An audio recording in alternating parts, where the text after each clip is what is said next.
All right, we're going to go ahead and get started. Hello and welcome to another MassMEDIC webinar. My name is Nicole Owens, and I'm the Director of Marketing Communications for MassMEDIC. If you haven't joined one of our webinars recently, we're a membership-based trade association for the medical device industry, and we look to bolster the industry primarily in Massachusetts and New England through education, advocacy, awareness, and connection. So we are pleased to host a great webinar today hosted by PA Consulting. We're going to be talking about supply chain and certainty from disruption. Just real quick housekeeping notes before I turn it over to our moderator for today. The webinar is being recorded, so everyone who registered for the webinar will receive it after the event. And we also are allocating time for questions and answers. So if you have any during the webinar, please feel free to put them in the Q&A function at the bottom of your screen, and we will try our best to get to them. All right, without further ado, I am going to turn the program over to our moderator, Mark Ignacios from PA Consulting. Mark. Thank you. Hi, everyone. Appreciate you all joining. Looking forward to an exciting topic today. I'll introduce myself first, and then we'll go around and have everyone introduce themselves. Mark, last name Ignatios. I'm obviously with PA, part of our New York office within our life sciences group, and specifically focus on MedTech. My focus is on operations and the whole narrative around digitization across MedTech as well. We cover most functions, or all functions, I should say, within a MedTech, starting from regulatory down through quality areas within R&D, and then supply chain, and certainly manufacturing. And so obviously for today, we're going to be focused on supply chain. Joe, do you want to jump on next? Sure. Good day, everybody. I'm Joe Eschenbrenner. I'm the Director of Planning and Materials Management for Roche Tissue Diagnostics. And I'm located in Tucson, Arizona, and it's great to be here with you today. George? Hi, everyone. My name is George Marinos. I'm an associate partner at PA Consulting. I'm one of PA's supply chain experts. In that capacity, I also lead our digital or smart supply chain capability across all our regions. And in that capacity, I support organizations to adopt digital technologies and help them to scale that across their network. Brian? Good morning. Brian Hanley. I'm the VP of R&D and Operations at Access Vascular. We're a small startup here in Billerica, Massachusetts, focused on a novel hydrogel material that we're developing for vascular access. Look forward to the discussion today. Thanks, guys, for joining. So just to introduce the topic and our discussion for today. So just starting off, obviously, MedTech is certainly one of the fastest growing segments within the life sciences. Over the last decade, supply chains have scaled into a complex and interconnected global network. The outcomes have really been significant in terms of growth. They've opened up certainly new markets. They increased sales and economies of scale. They lowered manufacturing costs, and more importantly as well, they've activated a global knowledge base as well. But certainly this transformation hasn't come without challenges. The recent pandemic is one that's uncovered many of those vulnerabilities within the industry. We're still dealing with those clearly, and also geopolitics is another event as well that's really impacting this overall disruption. The impact has really manifested itself in a number of ways. So whether it's production disruption, uncertainty in supply chain deliveries, cost has been a huge factor, and most recently, obviously, with chronic inflation, and then certainly the risk to and health of staff across the enterprise. For our fire chat today, we're going to try to cover this narrative in four different areas. First, talking about the volatility. Is this temporary, or is this really going to be the new norm? What are some leaders doing in our panel as well, obviously, to mitigate against some of these challenges as a second topic. The third, we'll talk about the role that digital technology is playing in enabling what we're calling the resilient supply chain.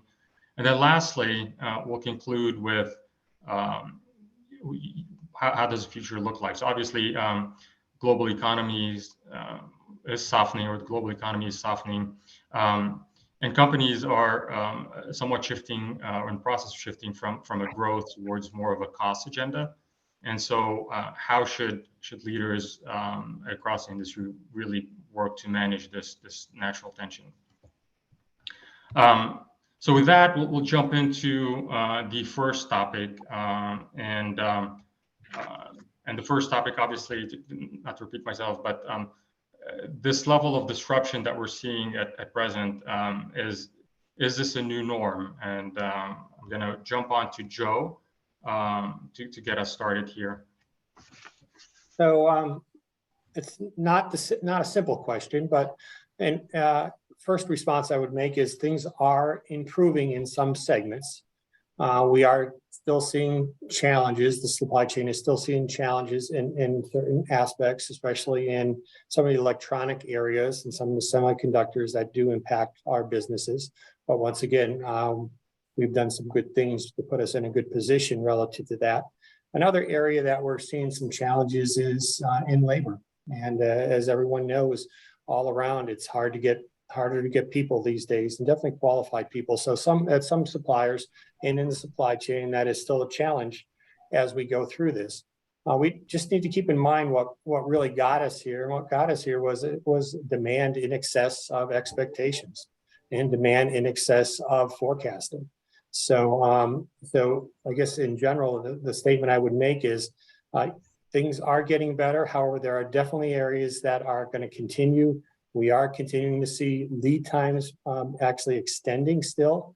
So if your management wants to hear that things are in great shape, the answer is it's variable depending on the situation. But what's happened is we've been allowed and given time actually to put ourselves in a better position. So the answer to this is the supply chain in some areas are getting better. In other areas, we still got a little work to do moving forward.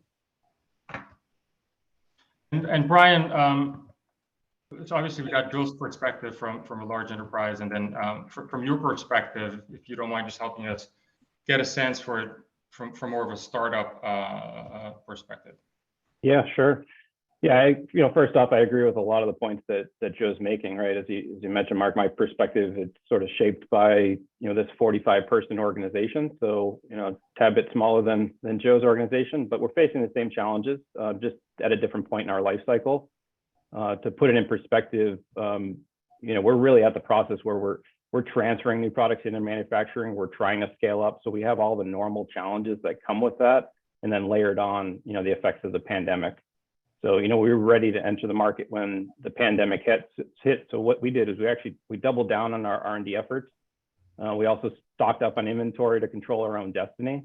So we're vertically integrated in terms of our catheter manufacturing. We've made a decision to outsource our kitting. A lot of these types of products in vascular access have extensive kits, and we've outsourced that. But really, in a way, the timing of the pandemic sort of shaped our strategy, or galvanized our strategy really in terms of internal manufacturing, controlling our own destiny. I think to answer the question, yes, there's still volatility. It seems to be the new norm, but I would say the issues are evolving. We're getting better at reducing risk.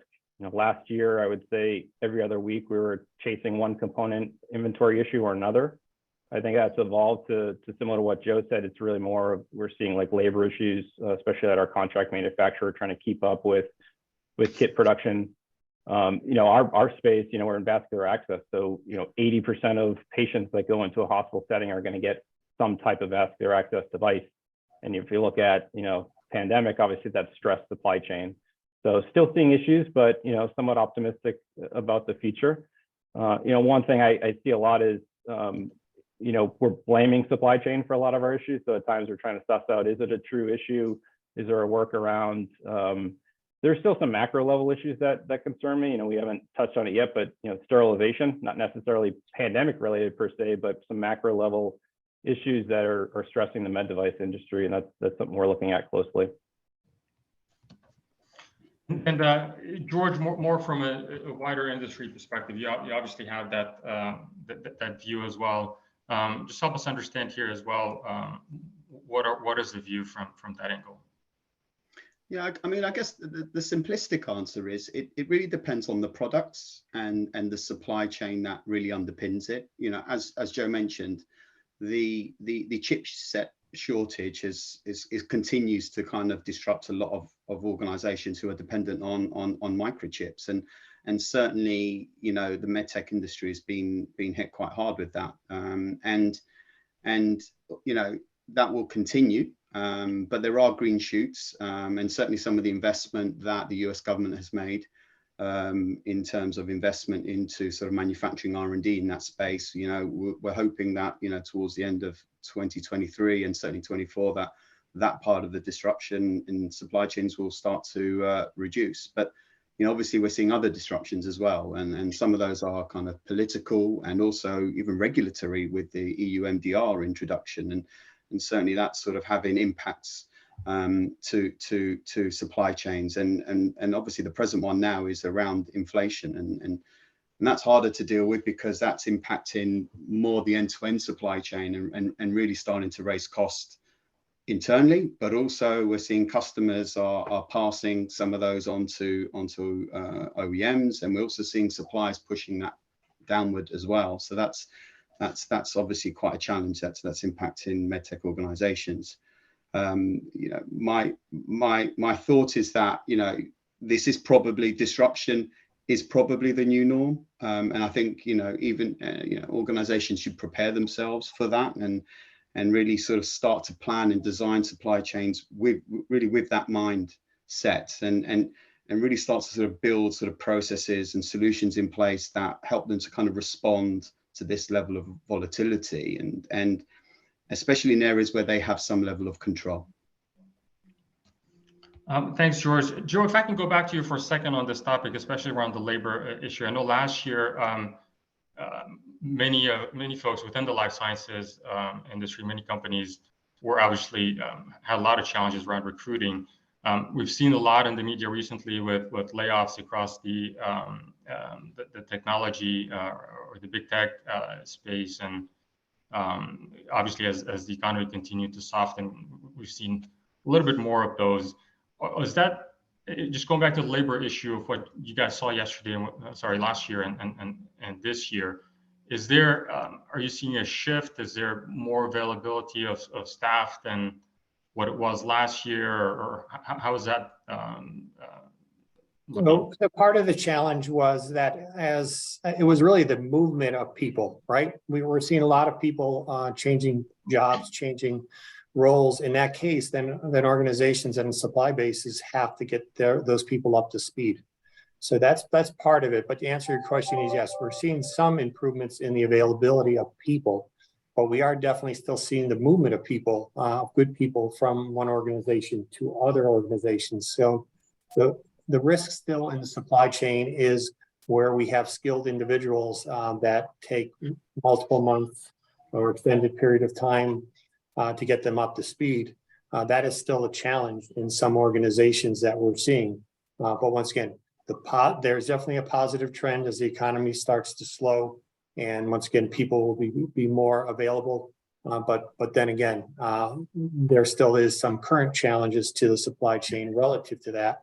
And if you require more skilled individuals, there's still maybe more of an upside or more upside risk, I would say, in that case. Gotcha. Yeah. Yeah, thanks, Joe. So if we jump on to the next topic, and Brian, we're just going to go back to you here. In terms of mitigation strategies, maybe help us understand from your perspective, what are some of those mitigation strategies that your organization has really taken on here?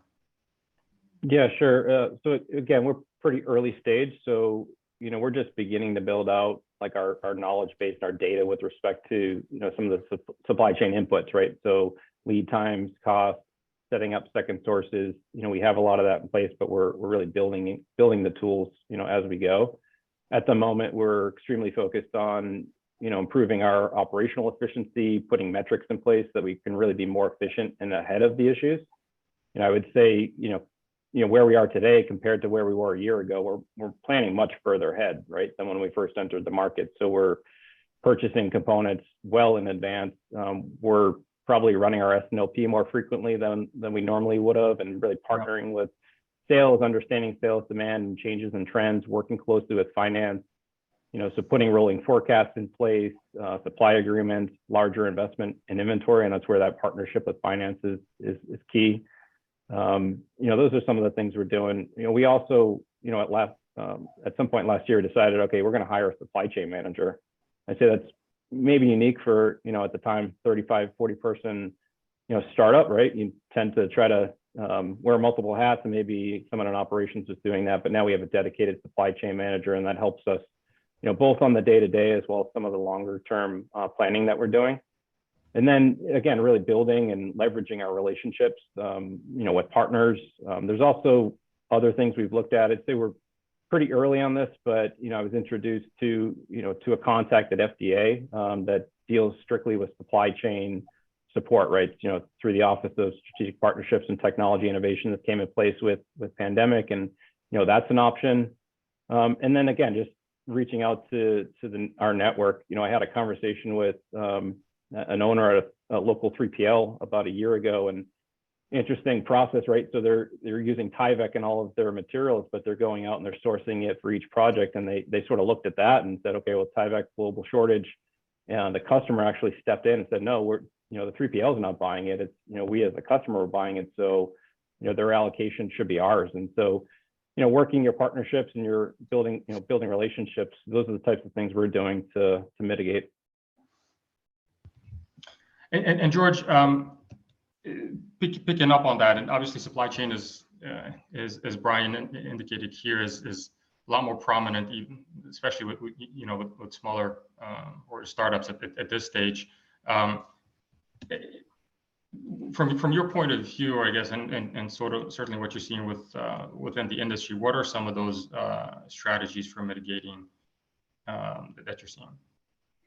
Sure, thanks, Mark. I think I'm seeing mitigations across kind of three parts, really. One is kind of short, medium, and long term. I think what we've seen in the short term from the shocks, organizations have sort of injected a lot of focus around sort of procurement sphere, especially around things like dual sourcing efforts, opening discussions with kind of key and critical suppliers, and also sort of looking at their sort of risk processes and sort of enhancing and improving some of those risk processes that they already had in place. In addition to that, I think, we have seen examples of industrial inventory being increased to safeguard production for the short term as well. I think so moving into the medium term, I think there's a lot of focus around sort of planning processes, and certainly be interesting to hear kind of Joe's views on that. But certainly we're seeing organizations put a lot of focus around improving end-to-end visibility across the supply chain, trying to improve demand management. And I think the aim here is to really gain a sort of a faster, more accurate signal in terms of responding to changes in trends or even shocks across the supply chain, and really giving organizations a little bit more agility. I think also in the medium term, I think there's a sort of a change in mindset in terms of how organizations are working with their suppliers as well in some of the procurement activities.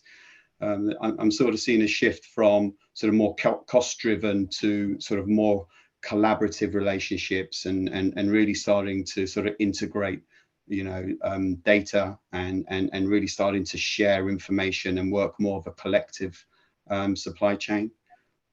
And I guess sort of moving, and I think Brian sort of touched it a little bit. I think it also sort of long term, what we're sort of seeing changes in actually the supply chain network design as well. there's a sort of move towards, in some levels, vertical integration for very critical and high risk products in the supply chain. But we're also seeing, you know, changes in, you know, and a move towards localization as well, and especially where, you know, companies are exposed from a geopolitical perspective. You know, you're sort of seeing some levels of localization as well, and giving you a little bit more agility if there is a disruption. Yes, that's a good. Yeah, I'm sorry. Go ahead. No, go ahead, Joe. Yeah, so I was going to, George, appreciate that. That was a perfect segue into some of the things that we're looking at and working on. The visibility is very critical and important. And as you mentioned, you know, we got short-term, midterm, and long-term visibility. So the idea, once again, is for us, and what we've done is created more robust demand and planning tools in order for us to be able to develop and determine what that demand is going to be moving forward. But the important part is, what do you do with it? So we've extended that and extended the visibility of our needs all the way through the supply chain. So there are no questions of what the needs are through the processes. So creating the processes once again to develop what those needs are, but then making sure that you're utilizing that information all the way through the supply chain. The other thing in the process improvements that we've done is we've become even more active. You know, we've of course increased our positions on products in order to balance the risk. The higher risk, unfortunately, the higher uncertainty, the more inventory you may need to support that. We also have been very involved all the way down through the supply chain, working with our suppliers, ensuring that they have the raw materials that they need to support us. So once again, working hand in hand, side by side, all the way through the supply chain to ensure that there aren't those surprises coming up, using the expertise and the understanding and also our global networks to be able to support us moving forward. The other thing is using predictive analytics. By that, I mean being able to create data to drive behavior moving forward, right? So understanding where the risks are, understanding which items, which products, which industries and have more risk, and therefore, and which suppliers have more risk, and therefore balancing the equation and balancing the answer and having that unique equation for each one of those situations is important. And the way you do that is basically you risk assess every item at every supplier to understand where your biggest concerns are moving forward. And then from there, you know, you put your actions in place. It is a very important exercise. Takes a lot of time unless you create processes that can improve that, and that's what we're all focused on as we move forward, is improving those processes. But once again, I think that's the important thing is looking at what processes we have. We've been trying to improve those because we need to do what we do, and we need to do those quicker because there's things that are popping up where we have to make more decisions. So, you know, once again, not an easy answer. A lot of things happening in that, but it's focused once again in those areas.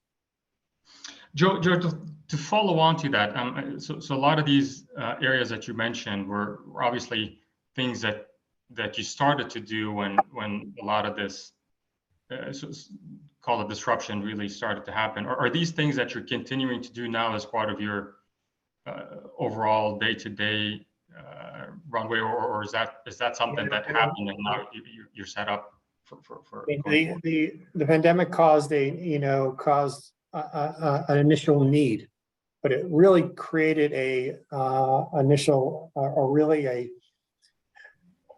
allowed us to question how we're doing things. So it just started the whole process. So the S&OP mentality, the long range planning stuff, you know, we're continuing to push forward and to just get better and better every day.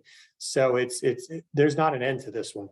There's always, we can always reach a little higher and get a little better. So, you know, once again, we're looking at, you know, more that digital transformation concepts, right? Of looking at how to transform our processes and then digitalize those. So the answer to your question is, yeah, this is just the beginning of it. It was driven by a need, but then as we've determined it, it's a long-term culture at this point. I imagine that's probably also, when you did speak about labor earlier, that's probably one of the areas that you probably have to go back and look at your overall organization and the aspect of digital and technology enablement that you actually needed to really pursue those mitigation strategies. Correct. All right, thanks, Joe. So I'm going to jump on to the next discussion point, which is around digital technologies. George, maybe I'll go to you next on that.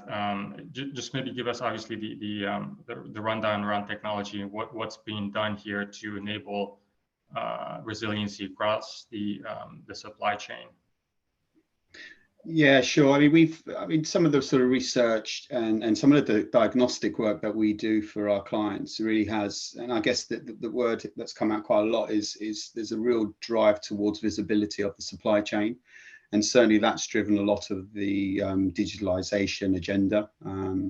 So some of the things that we've seen is a lot of organizations, through seeking to improve and increase visibility, they are looking to connect a lot of the enterprise solutions that they've got, starting to think about how do they use the data more effectively across the organization, which typically has resided in silos. And now organizations are standing back and saying, well, how do we use this data more effectively and in ways in which we can improve the visibility across the supply chain as well. And certainly examples of that are, there's a number of solutions that both, there's almost sit as a layer above and integrate a lot of pieces of data and visualize that and help you to make decisions. We've also seen some other providers who are providing, sort of AI sort of driven monitoring solutions that can kind of almost look up the supply chain and be able to track what your different multiple tiers are, which has always been a bit of a holy grail in terms of visibility beyond just your direct suppliers, but actually understanding what's going on, into your suppliers as well. Other areas, sort of picking up on what Joe mentioned around planning, correct. There is, both on a process level, there's a lot of track changes that are going on, but on a digital level, there's a lot of sort of solutions that are sort of emerging that sort of help to sort of drive a more effective sort of planning capability. And furthermore to that, we're seeing an interesting things like demand sensing technologies and how can we start to collect, data and information from our customers or our distributors, and how can we use that data to get an even earlier understanding around what the demand is at our customers as well. I guess moving into sort of some other parts where we're seeing interest is around manufacturing as well. Organizations have shown a real interest in sort of introducing sort of flexible supply chains and things like modular manufacturing as well, and the ability to sort of be able to run, multiple products down the same production line.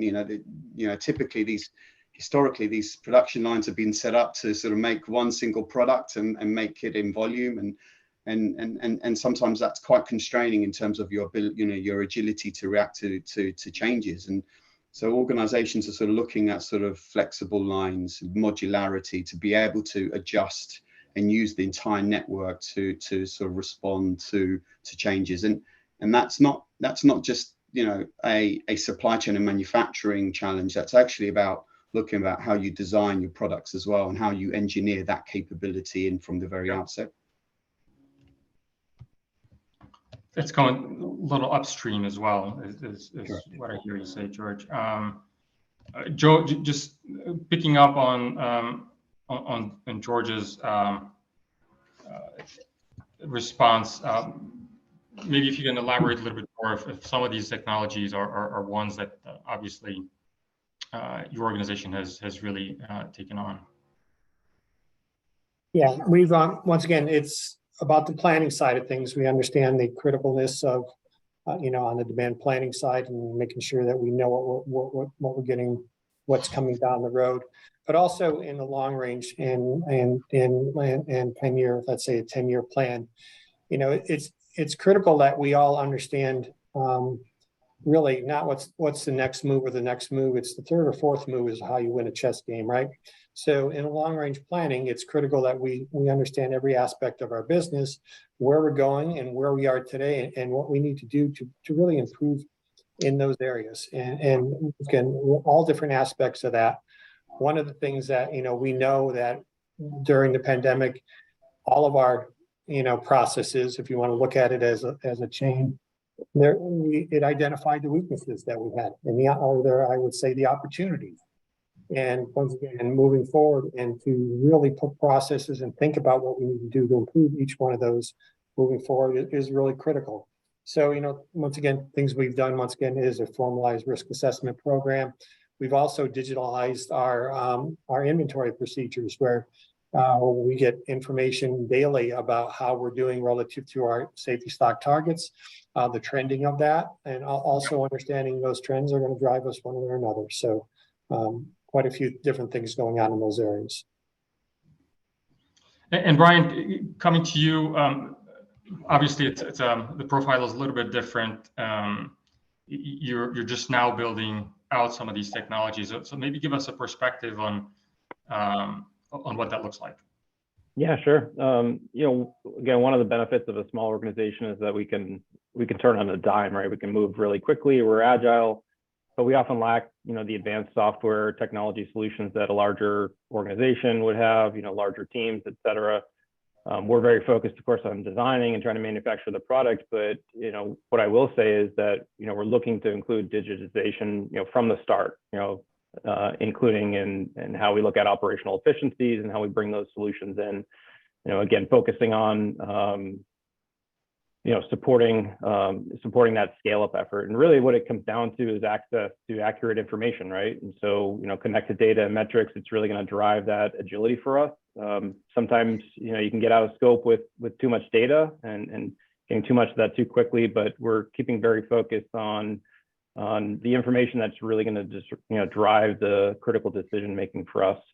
I think a good example for our company at the moment is, third-party supplier integration. I think George touched on this a little bit, but, any MRP, ERP type solution that we look to implement has to have some sort of integration with our kitting supplier, right? So that we can get access to information about component inventory, lead times, et cetera, earlier in the process, use that to make decisions and really adapt to the information more quickly.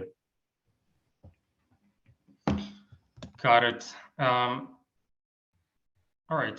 So let's jump on to the next topic and the last one, obviously for this segment. And this is more around, obviously we're seeing a lot of softening in the global economy.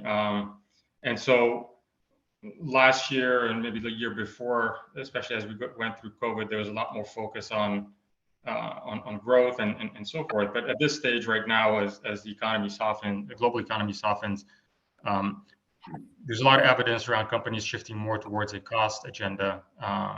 So I think that the question here for us is how are you as leaders dealing with leaders should deal with that tension between obviously growth and cost.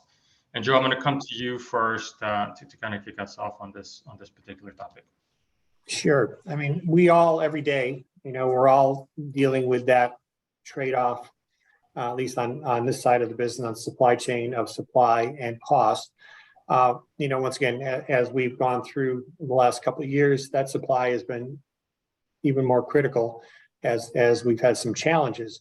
But as we go into 2023, with all of the inflationary cost pressures, the cost pressures we're seeing in just that everyone is seeing due to inflation on the supply side, and also the increase in transportation costs that are hitting everybody.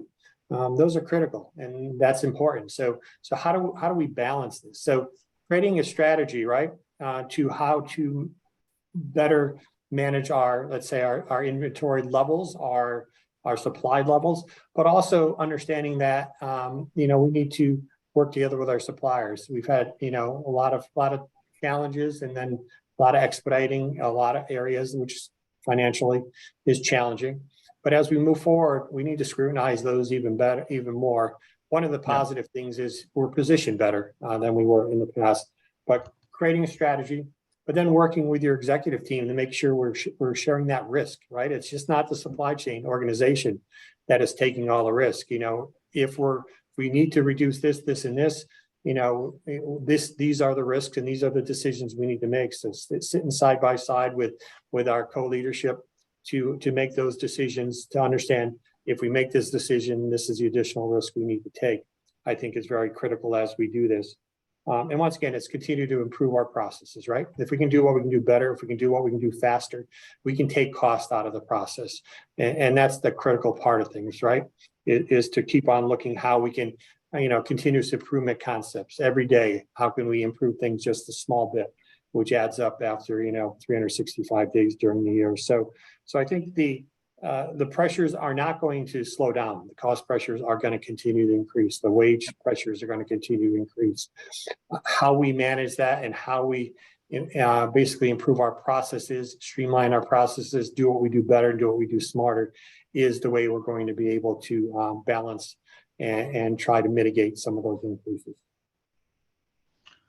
Joe, one of the questions that came in while you're still on this topic, maybe I'll break protocol here and ask you, is around inventory and the fact that a lot of companies are actually keeping extra levels, you know, within the supply chain versus the just-in-time mantra. The question here is around cost. Who is picking up the cost for these additional inventories within I guess your organization? Right. You know, so the question is, I'm not going to use cost, I'll use investment. The investment we make in inventory is there for a reason. And where that reason still exists, then we have to make those decisions of where we need to be. But at the end of the day, yeah, we all are pressured now to make sure our inventories are in the right levels, right? That's our normal job. That's never changed. Yeah. What's changed is the pressures that are around us, right? And so, however, if you have something that you have extreme pressure on, or that the state or that the industry is still challenged relative to, for example, electronics, you know, are you really going to change your strategy in those areas?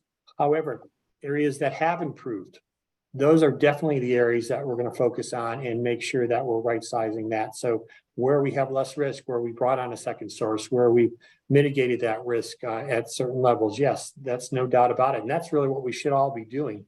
And that's how to do it. It's to do it intelligently, do it smart, but do it targeted based on the mathematics and based on the true risks of the supply chain at this point. And Brian, thanks, Joe. Yep. Brian, the same goes to you, and I'm interested in your perspective here. Yeah, I think it's a bit mixed, right? So there's some situations where we purchase certain components, and obviously we're bearing the additional cost of buying more inventory sooner, right? For that. In terms of our kitting relationship, we have some contractual terms and process in place where we're on the hook for the cost at the end of the day, but it's not necessarily cash out up front, right? So there's a commitment to purchase the kit volume, but the supplier is increasing, the material that they're holding. So it's sort of case by case, and so it's probably shared a bit across the supply chain.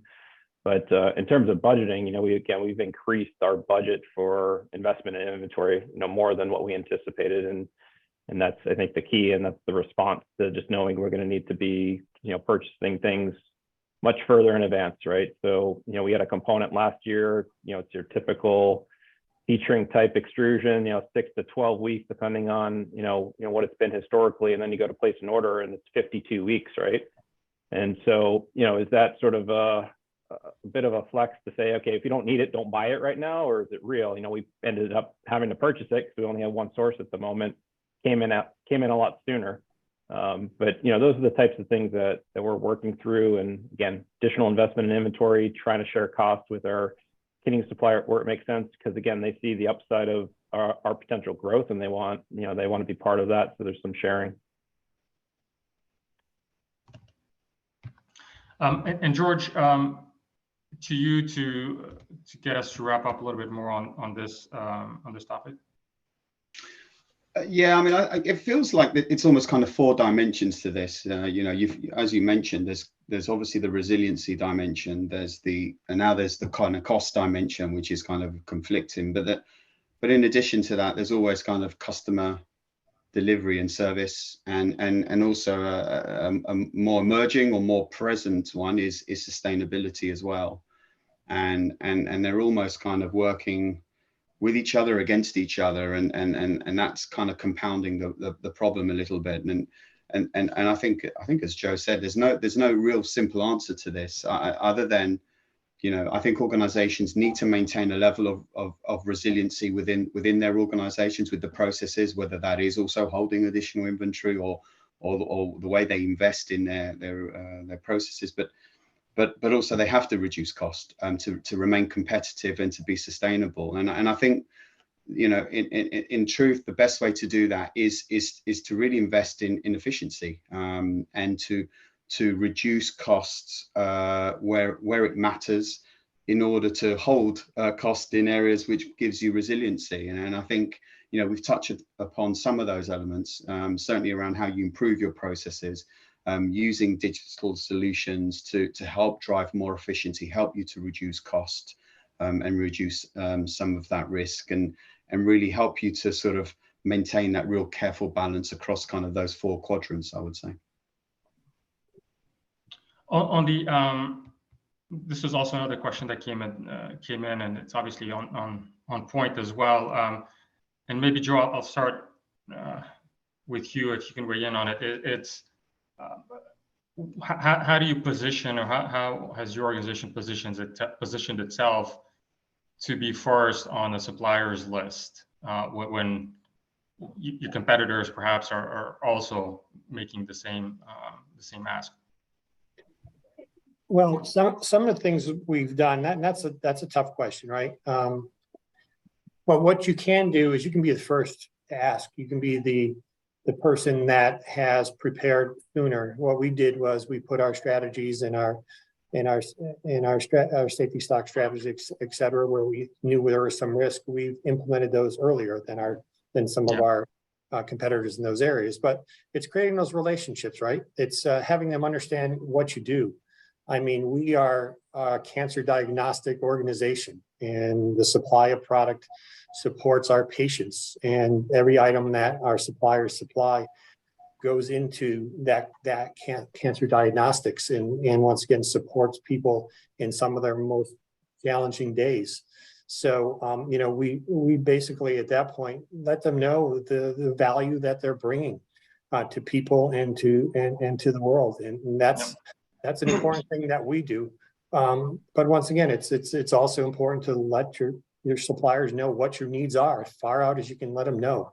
Because if you're doing that over other people, you know, that's going to get you in line too. But once again, you know, our whole industry, everybody that's listening in, you know, we do a higher good, and it's important our suppliers know that.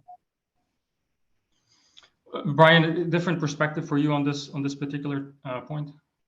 I think at that point, it's very much the same as what Joe described. We, you know, similar thing, you know, we have a product. Again, 80% of patients that go into a hospital facility are going to get some type of product, and our particular material has tremendous clinical benefit. And so, you know, we talk to our suppliers about these things, right? We're not just talking to them about trying to buy a particular line item. We're telling our story and why it's important.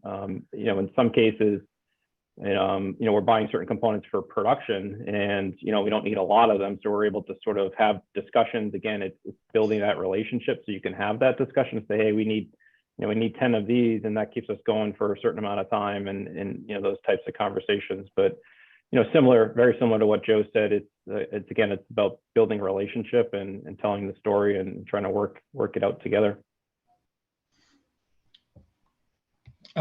George, to you for another question here.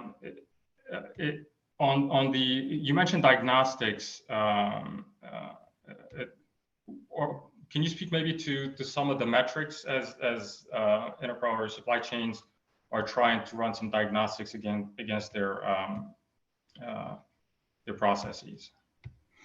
Yeah, I mean, I think, a lot of what we've seen is with some of the sort of digital diagnostics that we do with clients, obviously the typical metrics will always be there around cost, and so forth, and profitability, and how do we sort of improve those. But also we're still seeing new ones emerging, right?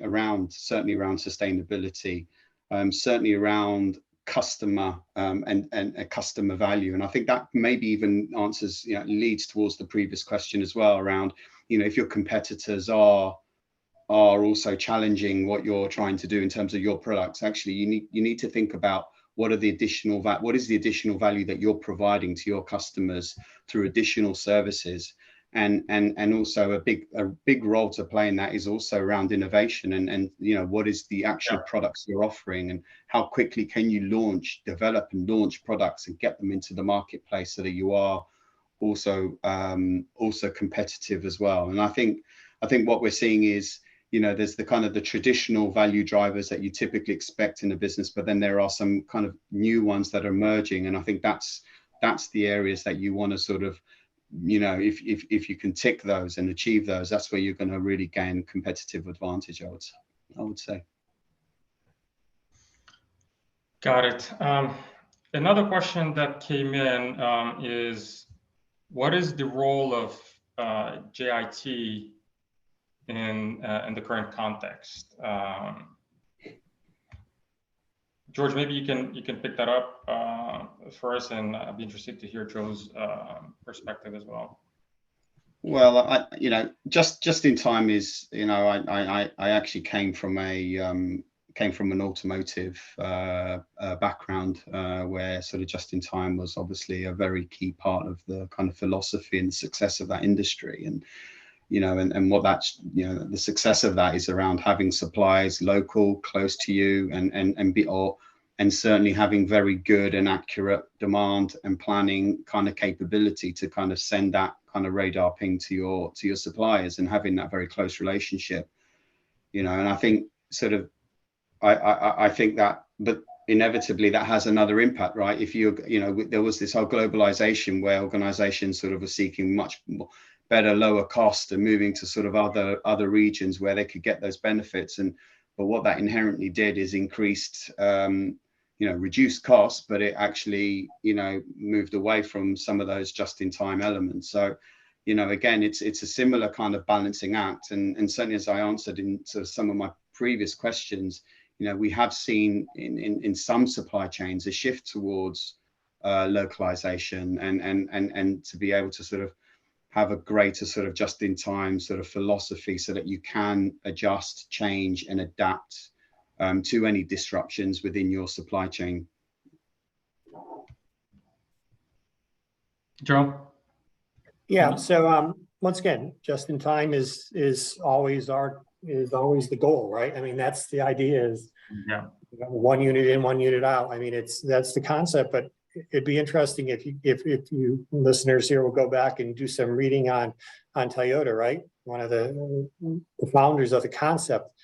During the pandemic and during this period of time, they basically put that concept on hold, is what I read. So it's with the understanding that there's volatility in the system. The goal is still to be very efficient, and that's the most efficient way of doing it. If you're vertically integrated, that's going to help you in those areas. If you're not, the risk of the supply chain has really impacted those folks that had the JIT mentality when we went through this stuff initially. So I would say that, once again, the goal moving forward is to be as efficient as we can. Once again, just in time is one of the stars that we're all striving for. However, in order to have that, you need to have stability all the way through those unique supply chains. And today, we still aren't at that point. Thanks, Joe. Another question that came in was picking up on George's point on inflation pressure. What implications might IRA present, positive or negative? George, you want to pick that up? Yeah, just that the question was what the acronym of IRA is actually. I think Yes. the inventory accuracy. It's what, sorry? Inventory accuracy. I would imagine that's. So I guess, I mean, I guess sort of looking at the inflationary pressures, I think this is, It's an Inflation Reduction Act. I think that's more of a U.S. focused okay. question. It's probably why. Joy, yeah, Joy, you want to pick that up? I believe that act has some implications on pharmaceuticals in the US and things like that, putting caps on that. Once again, those types of things will have some impact in certain areas. Once again,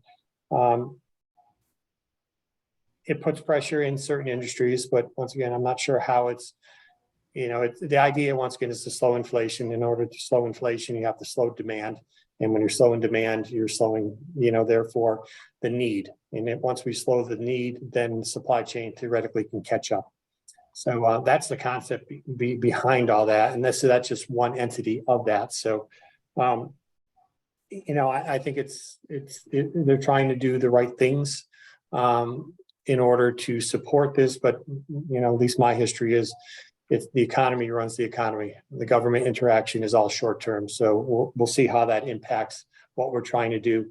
But the bottom line is, I think we're in a better position now. Demand is stabilizing more. That will allow us to be able to get even in a better position as we move forward. And then the last question, thanks, Joe. The last question that we'll pick up here is, given the economic environment, how are you adding into the S&OP processes and supply chain visibility, vendor credit / financial risk? Typically, organizations look at supply chain data from a product supply perspective, and we are seeing the financial dimensions impacting supply chain, both from a digital data and process perspective. So it's a pretty wordy question. Does anyone want to pick that up?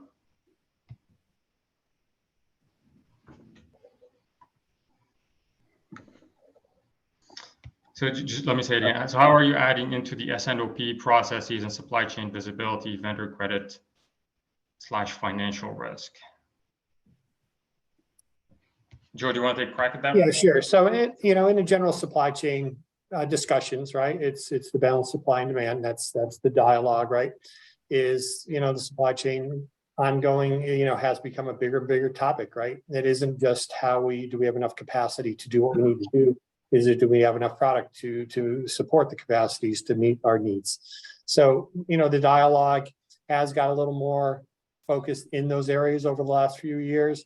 And then on a financial side, it's going to continue to be there. But keep in mind what the true goal of S&OP is, once again, is make sure you have a process that allows you to be very efficient and meet the needs of our customers and our patients in our case. But at the end of the day, it's about creating processes around improving the information and the processes that support S&OP. So if your answer is that the question has more to do with the dialogue on the financial side of S&OP, it does creep into that, but we have to be very careful and cautious of really what the purpose is of our S&OP meetings and our dialogues. Maybe I can also add to that as well, Mark, if that's okay. I think it's a couple of things. I think if the question is sort of asking how organizations, adjusting or building in the sort of financial risk of suppliers into the S&OP process, I think there's a few things, right? One is, as some of the examples that Joe gave, which is kind of being able to provide a much better sort of long-term forecast of what demand is going to be.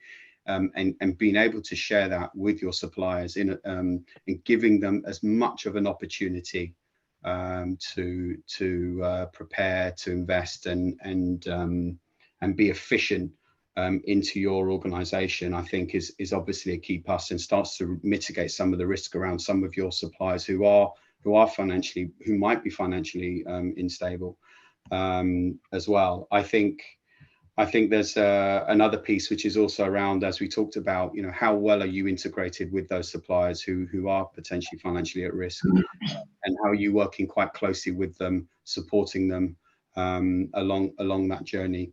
And obviously, some suppliers may be too much of a risk, and we're certainly seeing that kind of dual sourcing effort that's going in as well to make sure if there is an issue that you do have that kind of resiliency within your supply as well. But I think we are seeing S&OP processes tightening up, and obviously the next level of that is around integrated business planning as well, and how you're kind of linking that and costing that up through your financial forecasting as well. I could just add 2 comments to that. I think maybe a slightly different angle, maybe not directly S&OP, but we do supplier audits, right? And I think there's aspects of this that you can glean from that process, right? So that's one thing. And then another issue we sort of struggle with, and it has the financial implication, is we're dual sourcing because we want supply chain preservation, right? We always want the components when we're ready, but we're diluting our ability to get the best cost, right? So that's something as a small organization we're always struggling with. Maybe at much higher volumes it becomes less of an issue, but as you're scaling, you're diluting resources to look at multiple sources, and then you're not getting the best possible cost, but you do have that supply chain resiliency, if you will. Thanks, Brian. While you're still on here, maybe just give us a parting thought as we try to wrap up here, and then we'll go to Joe and George after that. Yeah, sure. I think just a couple of quick thoughts. If you're a startup or a small organization, we've touched on it quite a bit. It's probably true for every size organization, but especially for us, we're leveraging relationships in the industry. We're building some phase-appropriate strategies, really with an eye towards some digital tech. We're not quite there yet, but we're planning on it early. I think it's really about identifying what the must-haves are versus need-to-haves as we implement those solutions, and then really going from there.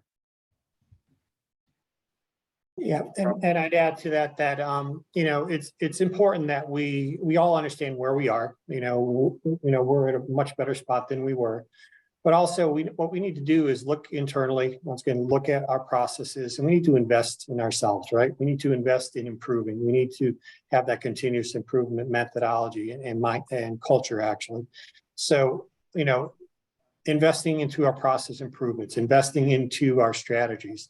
And then at the end of the day, as we used to say, follow the science, but in supply chain, follow the mathematics, because the mathematics will end up winning at the end of the day. And so your processes just need to be mathematically solvent and stable. And once again, at the end of the day, we're all doing very, very important work. And here at Roche, that's what gets us up in the morning. That's what motivates us. That's what makes us want to be better every day. So we should be striving to do the same things with our processes. I guess, my closing comments. I think organizations should treat disruption as the new norm, and not see this as something that's a temporary measure. And I think that if you hit that head on, I think that then when the next disruption comes, I think you as a business will react to it a lot quicker and a lot more agility. And I think the way you do that is similar to, as Joe said, I think it's through driving efficiency through the organization, adopting a lot of the sort of digital technologies that are available now to help you to be able to forecast and drive performance improvement across the end-to-end supply chain as well. Thanks all, appreciate it. Nicole, we'll give it back to you. I hope this was really valuable for everyone. Thanks so much, everyone. Great conversation. Lots of really good questions. I hope everyone too had a really good experience and got lots of useful information. As I mentioned at the beginning of this webinar, everyone who registered will receive a recording after the event. So look forward to that. And again, thank you to all of our speakers, and thank you to PA Consulting for sponsoring this webinar. Please make sure you go visit massmedic.com and check out all the great events we have coming up. And we look forward to seeing you next time. Take care. Thank you. Thanks. Thanks. Take care.